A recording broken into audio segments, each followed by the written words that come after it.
दोस्तों, शुक्रवार का दिन जो है पूरी तरह से ऋषभ पंत के नाम रहा, सुर्खियों में रहे हैं। अनफॉर्चुनेट एक्सीडेंट रहा और आपको लगातार हमने अपडेट दिया और उसके बाद से शनिवार की सुबह हुई और हर कोई जानना चाह रहा लेटेस्ट अपडेट क्या है।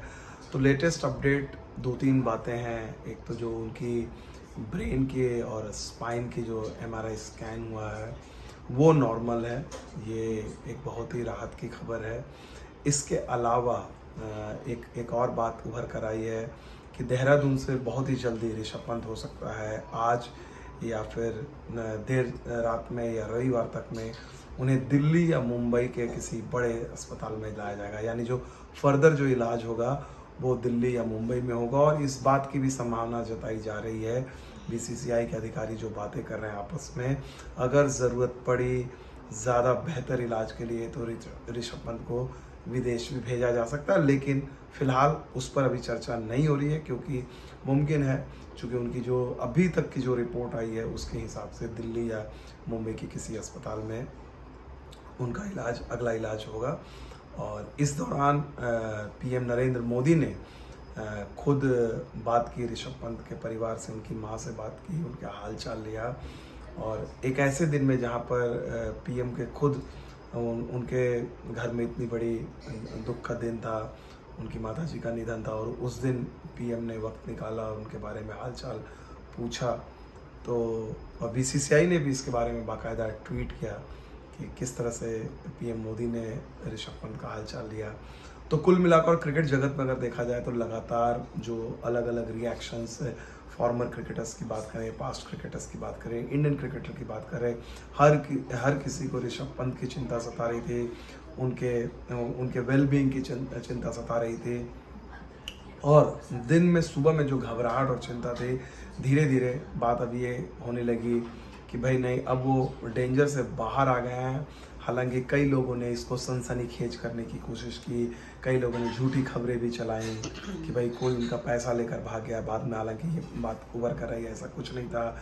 हाँ, हरियाणा जो सरकार है, उनके एक ड्राइवर और जिस तरह से उनके अधिकारियों ने जिस तरह से दिलेरी दिखाई, तत्परता दिखाई, उसकी बड़ी तारीफ हुई है। और कुल मिलाकर देखा जाए अब हालात जो हैं शुक्रवार से बेहतर हैं। ऋषभ पंत की जो मेडिकल रिपोर्ट आई है उसमें वो बेहतर हैं और उम्मीद की जानी चाहिए कि यहाँ से वो बेहतर होंगे। और श्रीलंका के खिलाफ तो वो वाइट बॉल सीरीज़ का हिस्सा नहीं थे, लेकिन ऑस्ट्रेलिया के खिलाफ टेस्ट सीरीज़ में उनकी मौजूदगी को बेहद अहम माना जा रहा है। लेकिन वो फ़िलहाल दूर है।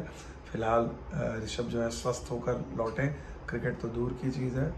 और इसके अलावा एक और चीज़ की चर्चा हो रही है भारतीय क्रिकेट में इस बीच, जो मुंबई में मैं हूँ और मुंबई में ये पता चल रहा है कि भाई 1 जनवरी में यानी साल के पहले दिन बीसीसीआई अपने हेडक्वार्टर में बैठक करेगी। जो वर्ल्ड कप 2022 जिस तरह से टीम इंडिया हारी, डिज़ास्टर हुआ था, उसका रिव्यू करेगी। और उसमें कप्तान रोहित शर्मा रहेंगे, कोच राहुल द्रविड़ रहेंगे और वीवीएस लक्ष्मण जो इंटरिम कोच की भूमिका निभाते हैं वो भी रहेंगे। ये बड़ा दिलचस्प है क्योंकि पहले जब करीब 1 महीने पहले जब बात हो रही थी तो कहा जा रहा था कि विराट कोहली भी होंगे इस मीटिंग में, सीनियर खिलाड़ी होने के नाते।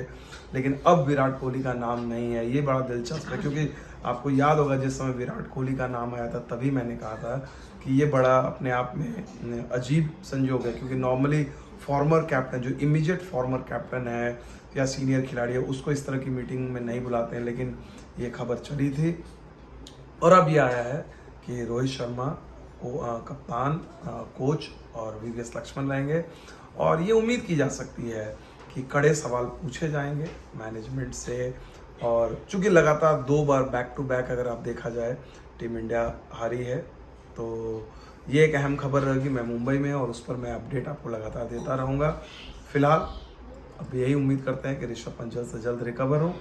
और साल का आखिरी दिन है, क्रिकेट की और बातें आगे होती रहेंगी। बहुत बहुत शुक्रिया।